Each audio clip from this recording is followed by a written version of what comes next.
overview of the different parts of the Fed and the coins and cash operating system and how that all works. To start with, I'll tell you, we've been here since 2008. Previously, we had the Federal Reserve Bank was on 925 Grand, and this seal was in the floor of the original building. So there's 12 districts. If you didn't know, the Federal Reserve, we are the 10th district. So that's, and then J is the 10th letter of the alphabet. So every district, whatever number they are, the corresponding letter is how they're identified. 12 stars here represent one for each of the districts.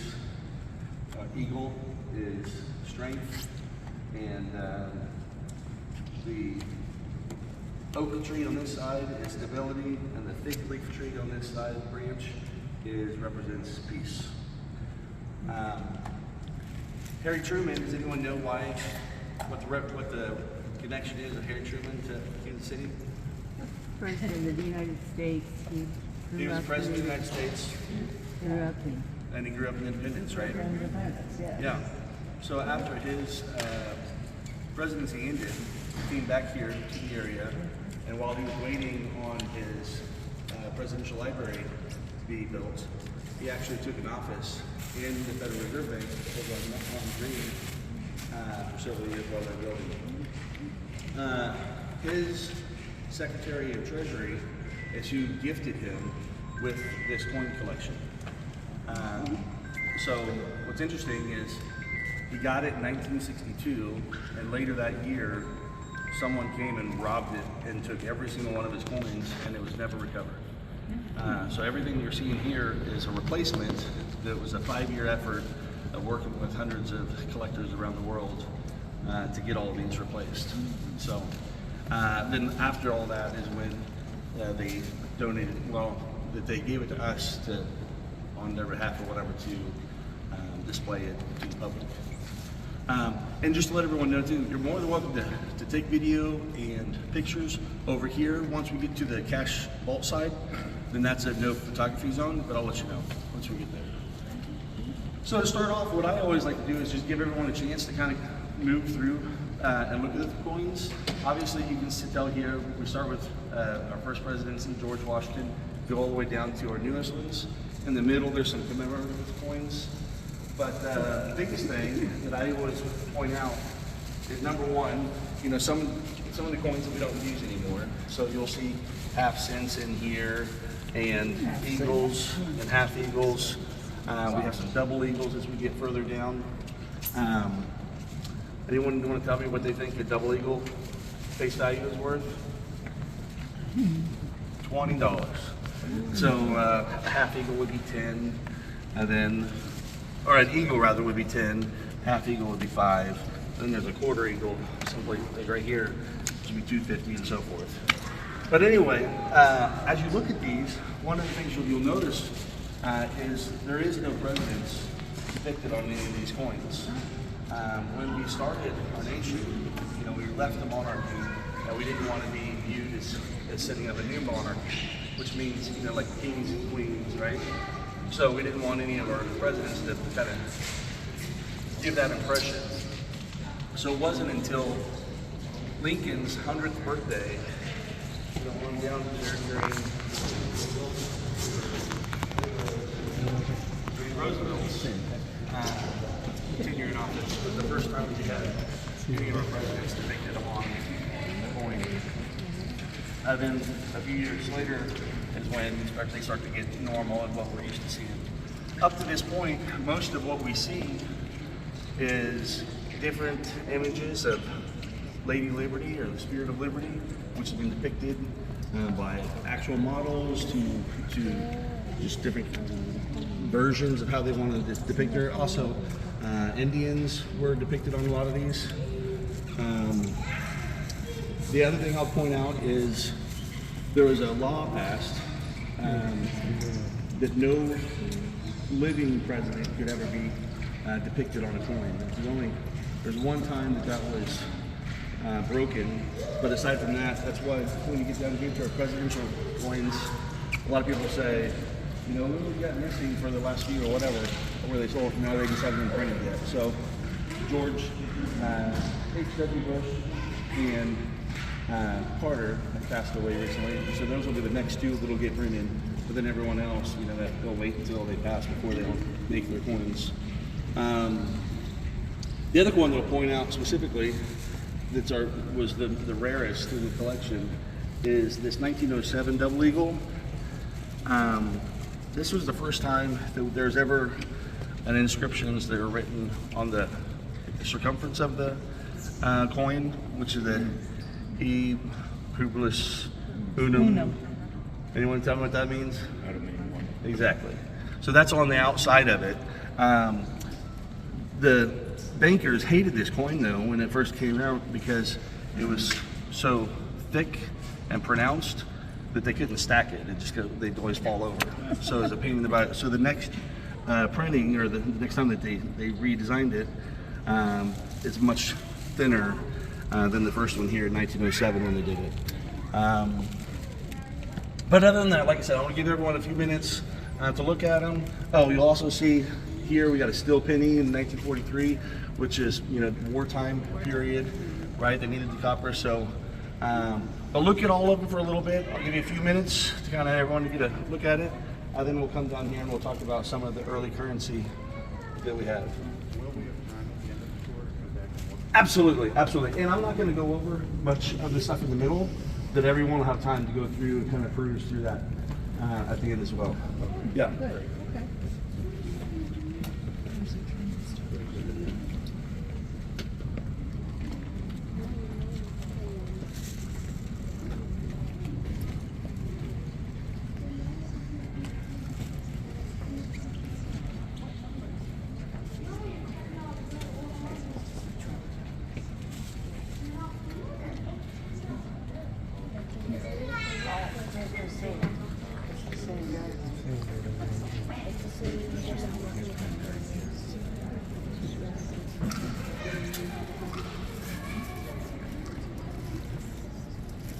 So Syed, you adding them all up, how much do you get? Maybe, I would say 100,000. Obviously, you say a double eagle is only 20, but the actual gold value significantly more than that. At the moment, at several $100 an ounce.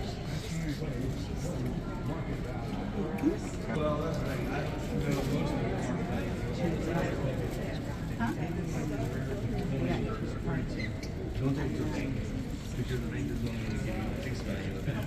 You definitely would want to go to a collector, and the collector is where you just buy them. And the other interesting thing is penny. You know, penny is not a U.S. term, official term or whatever. It's the cent. Versus everything else, the nickel, dime, quarters, whatever. That's what they're called. But I found that interesting when I started doing it. I was like, they're not referred to as the penny. So they have said, how long did that last? They You kept know, minted it until when? I don't. Well, we'd be able to look here. I haven't even checked that. But I do know that the penny has become, pretty popular conversation for the last several years. On it cost 2 or 3 cents to make 1 cent. Right. So everyone's been theorizing how much longer are they going to continue to print it before they phase it out and we just go to the nickel, and then how long are we going to have a nickel before they phase that out and go to the dime. So the latest I've heard from someone that was just at the Denver Mint is that they don't have any immediate plans, but I'm sure they'll To discontinue that? Yeah. Okay. So how do you find a reputable coin person? Like you just said to get rid of For some collectors or whatever? Yeah, well, for somebody who's trying to get rid of a Yeah, collection. well, I mean, I think that there's all sorts of ways. There's, eBay, I know, has a huge currency training, Okay. Or trading and buying and whatever, that you can find all sorts of cool stuff. But I imagine Kansas City probably has a ton of different local places around town you can go to. But yeah, I'd do my research, Yeah. make sure it's reputable, and you're not going somewhere you get ripped off. Okay, thank you. So, all right. Well, here what we have is, like I said, some of our early currency. So back as early as the early 1700s, the people would have gold. That they go, find gold in rivers and so forth or whatever. They take their gold to a goldsmith in town, and they'd write them a receipt. So it was like a goldsmith's bearer's receipt that they could take and do shopping with and so forth, and they can go back in exchange for the gold. Later on during the Civil War era, because the metals did become so scarce, we started getting these currencies that are just fractions of cents, like these two here. This is 10 cents. Both of these are 10 cents for these. So it's just kind of crazy to think of an actual currency that would be that low. Later on, we get into obviously Confederate and Union money, and it was during that era that there was estimated to be about a third of all currency was counterfeit, which means fake, right? So Abraham Lincoln came up with a department of the government that would seek out and investigate, try to get rid of all those counterfeits. Does anyone tell us what department of government that was that he created at that point? Well, go ahead. The Secret Service. The Secret Service, which most people obviously don't associate it with, but that's still their objective today. It wasn't until 1901 when McKinley was assassinated that they took on the extra duty of protecting the presidents and vice presidents and so forth. So then later we get into state banks and national banks, to where you can see we have a Kansas City bank, a Joplin bank, Colorado Springs, Omaha here, all leading up till December 23rd, 1913 is when the Federal Reserve Bank Act was signed, and that's when we start to get to Federal Reserve standardized money, because it was, like I said, I couldn't even imagine how much different types of currency there was all over the place before then. And then as you can see here, there's some really crazy denominations. We got $10,000 bills, $1,000 bills, there's $500 bills. As we get around the side over here, we'll see a $100,000 bill, which was the largest that was ever made. And I want to say there's like 27,000 at one time printed, but there's only 13 known in existence today. But these were only held and used by Federal Reserve banks to transfer money from one Federal Reserve bank to another. And all of the ones now are owned by the Federal Reserve banks, the Department of Treasury, and Smithsonian has one. So we have one around the corner to look at. But other than that, because of all the counterfeits and everything else, we're continually, they're looking to different ways, and there's a cool display you'll be able to see in the center later on that shows all the different things that gets added into currency, always trying to stay a step ahead of counterfeit operators out there. And normally I don't talk about but till the end, but while we're talking about it now, does anyone want to guess how many counterfeits make it all the way to us on average every single day? So when I say that, imagine someone's makes a counterfeit $20 bill, goes to Quick Trip, that Quick Trip clerk thinks it's real enough that they accept it, they deposit it, it goes to their bank, well, which we'll just say is like US Bank. I don't know who Quick Trip banks with. US Bank gets the deposit, and they look at it and they think it's real enough, and they put it in their deposit that comes here, and we'll talk about some of that later on, and it gets all the way through until we get to our sorting machine back there that detects it. So it's pretty crazy how good some counterfeits are. But anyway, anyone will guess how many get through per day? $1,000. Five bills or 5 notes a day on average. In Kansas City or? Oh no, just, well, yeah, in here that we catch a day. Yeah, exactly. So, and I'm not sure if that fluctuates among other districts. I would imagine it was probably the same, but 5 bills? 5 actual And how many notes. bills come through this? No, not how many bills. How many counterfeits get caught every day? How many counterfeit Well, notes? I understand that, but Yeah. how many total bills come through Yeah, this? out of about- establishment You know what? every day? Hundreds of millions. 5 out of the. 100, okay. I actually have it written here. Every day, Kansas City goes through $126.3 million a day. 26. Yeah, so like I said, when we get around the corner or whatever, it really is a mind-opening to see how much money comes through here. But let's go over here and talk about the district, our district as well as the other 11, and a little bit more about what the Federal Reserve does.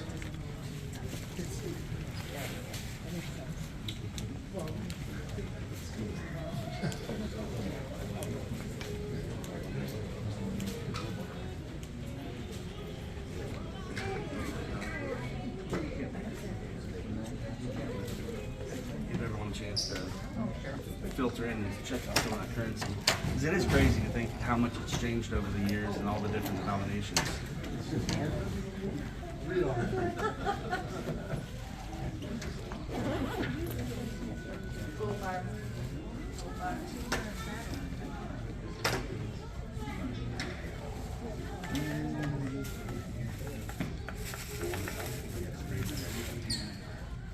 I'm sorry, you did say when metals were less Obtainable? found. That's when the paper currency started.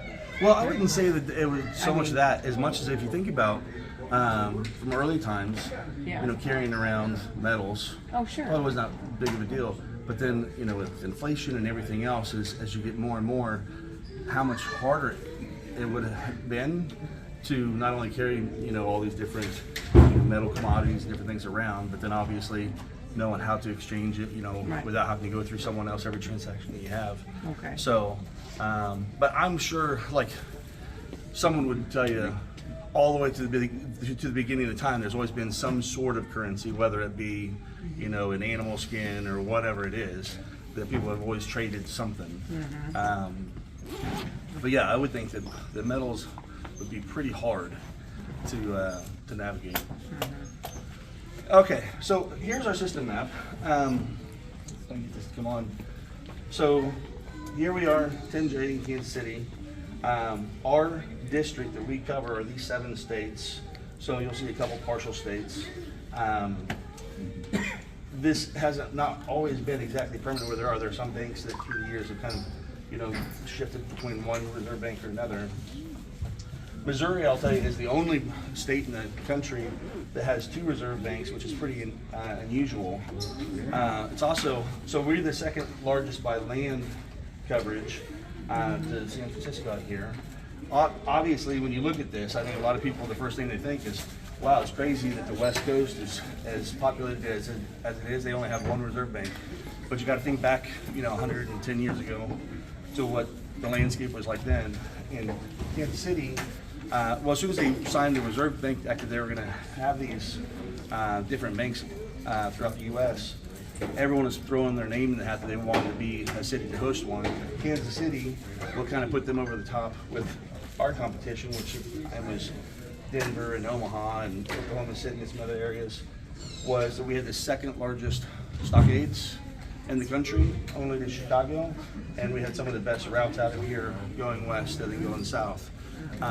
Also during like 1910 to 1920, the city's population doubled in size, from like 200,000 to 400,000 or something like that. So there's seriously some good things going for us then. So right now we have about over 3,000 depository institutions that, when I say that we're the bank's bank, what I mean by that is there's really 3 pillars that the Federal Reserve Bank is responsible for, and the first of which being, not that they're in order, but one of which is bank supervision and oversight. So I always say, the way I think about it in my terms is when you go to a restaurant, you know, a lot of restaurants have the health department that'll go in, evaluate to make sure that they're, you know, clean, that they don't have it, you know, that they're handling all the food the right way and everything else. And if they are, they can get an A rating. And if they're not, they can get an F rating. And if they don't fix it in a certain amount of time, they can get shut down. Banks are the same way. You know, if you take your, you know, your deposit to a bank, and then you were to go back a month later and you want to make a withdrawal, and the bank said, sorry, we don't have that much cash, you probably wouldn't be very happy. So it's one of the regulations is that they have to keep a certain amount of money on hand, because the way the banks make money is by taking your money and loaning it out to other people, right? So with that, the cost of borrowing money, another easy way to think about it is interest, right? So whenever you pay back what you borrowed, you know, there's interest payment you have to pay with that. So the monetary policy standpoint of it is deals with interest rates, unemployment in the country, inflation rates, and these are all things that, again, at a surface level, I think most people would say, well, you want to have low interest rates, right? Because when you borrow money, you want to be able to pay it back without having to pay very much money. And that makes sense to me. But then you find out that, wait a second, when you're saving for retirement, you want to have high interest rates because you want your money to go make money for you so that when you're ready to retire, you have more money. So it kind of depends what phase of life you're in, where you want that to be, right? And we got a country with 350 plus million people, and it's trying to find that balancing to what is the right rate. So that's one that debatable amongst like where you are in your stage of life, if it's too high or too low. Another one of those things that I think about is with inflation. So inflation is, you buy, when I was growing up, I could get Girl Scout cookies for $2 a box, right? And now it's like, how much is it? $6 a box now, right? So inflation is going up, so you're paying more for the same thing, right? And people don't want to do that. So you would think, man, well, low inflation would be best, right? And the reality is no, because a lot of times when inflation starts to go down, people are like, well, hold on, I don't want to go buy anything right now because I think if I wait another month or a couple months, I can get it cheaper.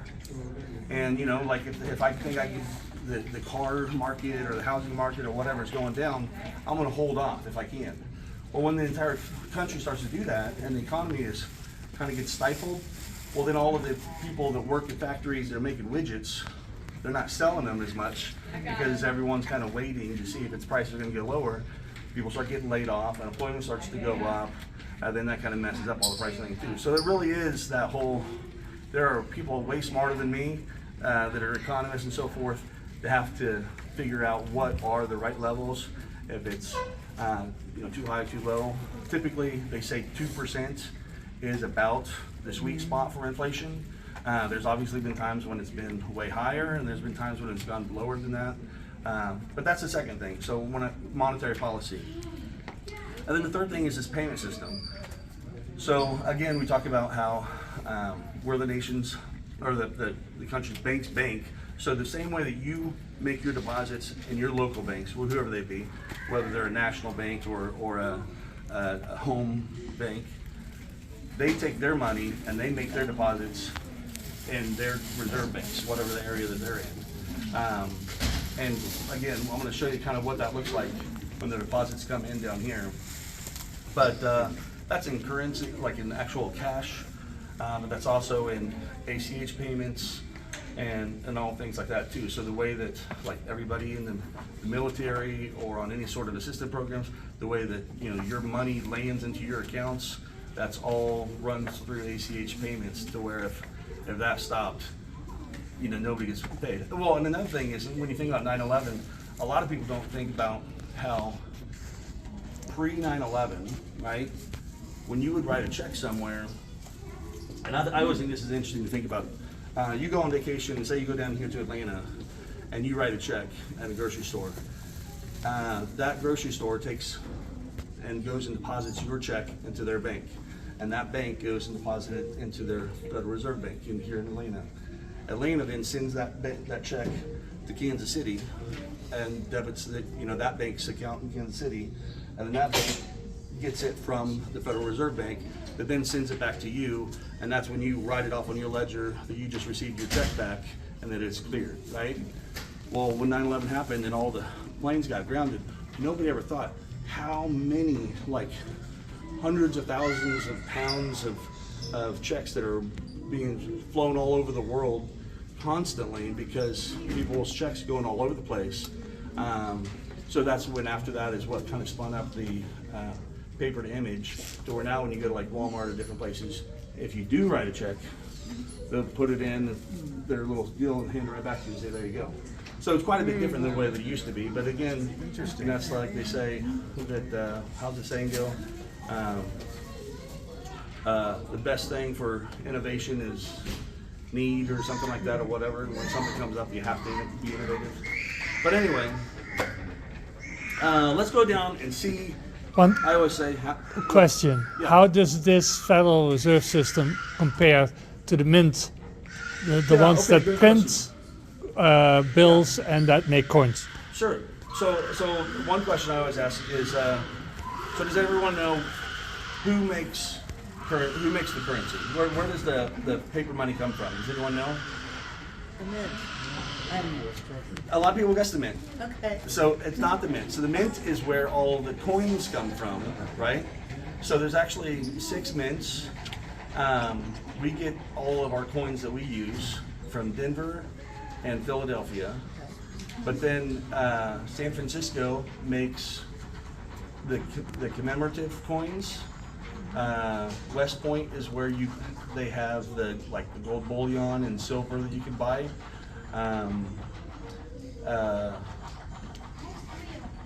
Help me out here. All of the gold is all located in Fort Knox? Fort Knox, which is a mint. Washington D.C. has one, but it's all administrative. And I think that's it. Is that 6 of them? I don't know if anyone can keep me honest. But that's the 6 mints. Like I said, 2 of them are actually the ones that we get coins from. So now when we talk about paper currency is actually printed by the United States Bureau of Printing and Engraving, or engraving and printing. So when it's ordered, so many $20 bills or 50s or whatever the denominations are, and it goes from the department, it's going to come to one of the Federal Reserve banks, and that's why if anybody has any cash on it, all of our money has, you can look at it and tell exactly which Federal Reserve bank it went to by, like this is D4 right here, so we know D4 is here in Cleveland. So this is where this went to originally. And then, like I said, some cash is easier to find. Some of them actually, like the $1 bills, they'll actually say the Federal Reserve Bank of whatever in the seal here. Some of them don't. This other, I got a $5 bill here from L12, which would be out here in San Francisco. So anyway, there's different cool things about the banknotes. I'm not the expert on it, but they say, I always grew up, they said, as long as you have the 2 serial numbers, if it was ever like shredded or whatever, and you had 2 complete serial numbers, you could swap it out for a new bill. I've also heard that as long as you have 51% of the bill, then they would, and when I say bill, note is what is the proper terminology. But yeah, so let's come down here. I always say I like to watch action movies and heist movies. So whenever I watch movies and they have a duffel bag with $20 million or a briefcase that has $5 million in it, I know that that's not true because I know what it actually looks like. So come down here and let's see how much duffel bags you actually need.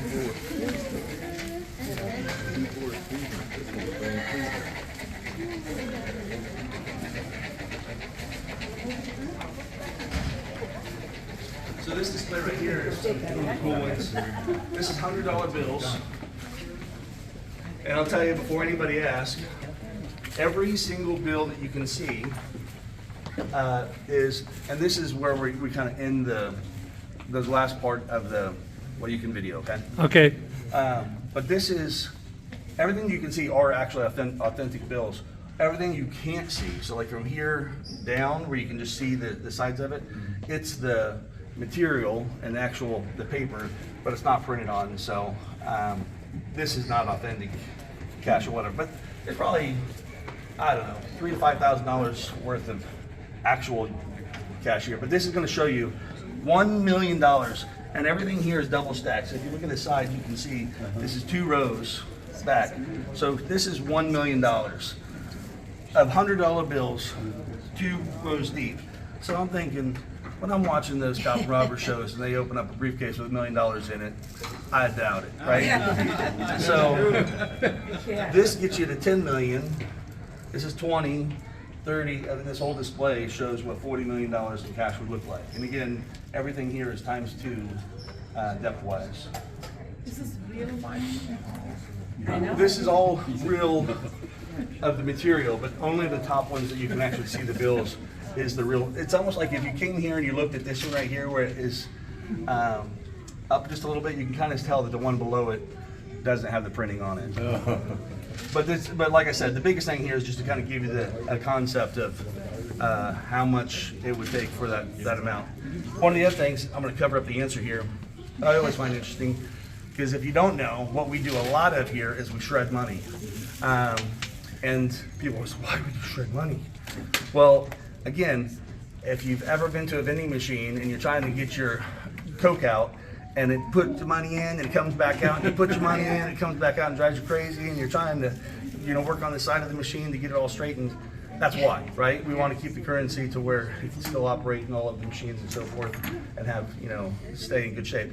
So with that said, we have 7 current notes that are still in print. $100 bills, $50 bills, 20s, 10s, 5s, 2s, and 1s. So a lot of people think, oh, the 2s still aren't in circulation. Yes, they are, but it's typically, if you want to wait till the holidays, call up your bank and say, hey, I want to get 10 $2 bills to hand out to my grandkids or whatever, is where a lot of people say that they still get $2 bills from. They'll say, sure, and they may put an order in to get some. Most banks probably do towards the holidays is when people request it, and you can go get 10 brand new, crisp, uncirculated $2 bills or whatever. Or if you want to be that guy that just goes and gets a bunch of them and spread them around, you can do that too. So, so the $2 bill is not on this because it's not used very often. But so taking the $2 bill out of it, what do you guys guess has the shortest lifespan before it gets taken out and shredded, on average, of the other 6 denominations? Anyone want to guess? $20. 20s. I would always think the 1, right? That makes the most sense. But I think I heard it over here. 5? It's actually the 5. Wow. So they say the $5 bill has a lifespan of about 16 months. After the 5 is a 10, it only lasts on average 1.5 years. Then it goes to the 1. So it's kind of interesting. I've not heard a good explanation as to why that is, but this is kind of the rate at which they end up getting shredded and so forth. Do they all use the same paper? Yes. Yeah. They get taken to the And water park. Do what? They get 5s and 10s are the ones that end up at the water park. Yeah. Well, someone asked me about that, about coins. Do coins get? And I'm like, well, they're probably all the amusement parks. You put a penny in, and for $5 they stamp Spider-Man on it for you, which I always give my kids a hard time about. I'm like, don't pay that much money to to put. But they're like, but if I get all 5 of them, I get all the different Spider-Man outfits or whatever. But anyway, so right behind us here, this is our, like I said, some of the past currencies we talked about. The one, again, to highlight here, is that $100,000 bill. Again, there is $5,000, $10,000. So we're gonna have to cut off the camera now. But there still is $5,000 bills, $10,000 bills in circulation. And again, you can go on eBay and you can see all sorts of people. The other big thing that a lot of people like as far as rarity to collect is serial numbers. So if you have like really low serial numbers, or if the serial number is like 111111111 all the way across, those are big collectors for people that think that those are kind of neat. But at the end of the day, it's whatever people are willing to pay for that's interesting. But yeah, so there you go. There's our $100,000 bill. The biggest one. Yep. So again, we got to turn that off. And then